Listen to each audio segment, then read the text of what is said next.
ADHD for Dogs by Humongous.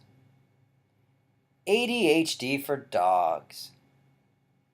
If you do anything but denounce such a stupid concept, you should behead yourself and bequeath your cranium to cannibals. It would go to better use than whatever you're currently employing it for. Ever consider ADHD might not exist? Is there a possibility it's simply a ploy to A. Diagnose people who fail to conform with a fictitious malady so they can B. Be charged for drugs that cause them to comply? It's a win-win situation for those in power. Folks become compliant due to prescription narcotics, while government and big business, one and the same, become rich, thus retaining more control. Kids aren't bored in school because they're suffering from an ailment. They lack interest because these indoctrination institutions are excuses for sleep, brimming with worthless information at best and lies at worst. When was the last time you employed a profound understanding of the Pinckney Treaty to positively affect your life? However, learning that nobody's burying Fukushima seems imperative, since it's been drowning the planet with deadly radioactive fallout since March 2011. Yet, how many people, referred to as teachers, know what Fukushima is, no less how detrimental a problem it's become? When talking ADHD, not only might we be referring to a non-existent malady, but an HD has been placed at the end of this acronym. Thus, people associate it with high definition, something they just have to possess. Once more, fuck you, Edward Bernays. Doctors only accumulate money when you're sick, right? If everybody was well, physicians would be out of work.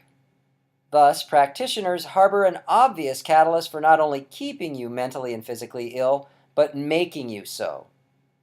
Oddly, you're shocked when your physician prescribes drug upon drug, causing you to become less healthy. As long as there's a monetary system, there will be corruption. Are we foolish enough to believe doctors would somehow be exempt from this mendacity? On top of this, so many physicians don't seem to know what the fuck they're doing. Is this why it's called a quote-unquote practice? Could it be you're no more than farm animals for these fuckers? In particular, cash cows and guinea pigs? If doctors were more concerned about your well-being than cash, they'd provide treatment for free. Try being addicted to antidepressants and receiving refills if you don't have the money. At that point, your practitioner becomes cold as a cadaver in the Arctic. One of the most common treatments for cancer is radiation, which gives you cancer. How would you differentiate between a doctor and a drug dealer? The two appear synonymous. Both only want you for your money. Both provide injurious substances that are highly addictive. Solely because some of the compounds these quacks supply are deemed quote-unquote legal by politicians, who we all view as corrupt, is one profession seen in a respectful light? Who isn't scared to exist without health insurance in this present paradigm? If I get sick and don't have medical, what am I going to do?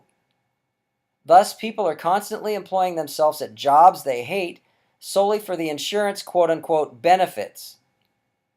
Back to reality, everybody involved but the patient benefits.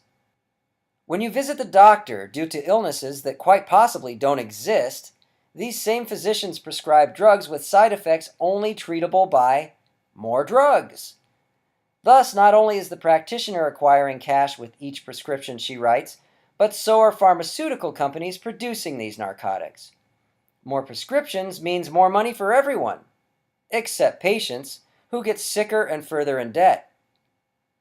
It doesn't take the smartest kid in class, who's anything but smart since he hasn't run as far away from class, to comprehend these drug corporations have a vested interest in this process. Hence, they would benefit by, yes, fabricating a fake affliction, ADHD for example, and developing a quote-unquote cure for it at a price. Through it all, insurance companies are reaping remuneration from scared citizens who scramble to buy plans that should be free in any compassionate society. Again, The solution to the above dilemma is so simple, someone retarded, which we all are in a cosmic sense, can figure it out.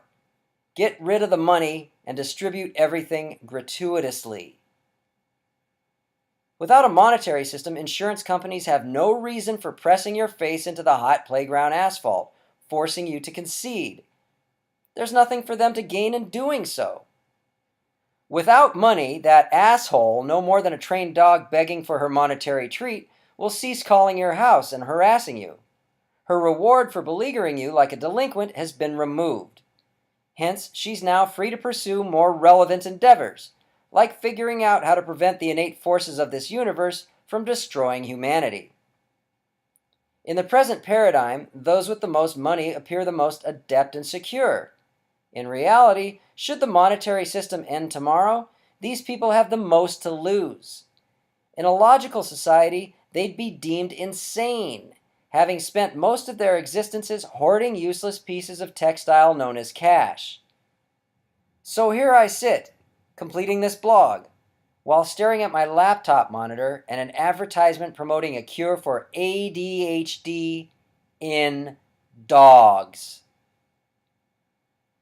Are people really this fucking gullible? You'd better believe it. These ads don't pay for themselves.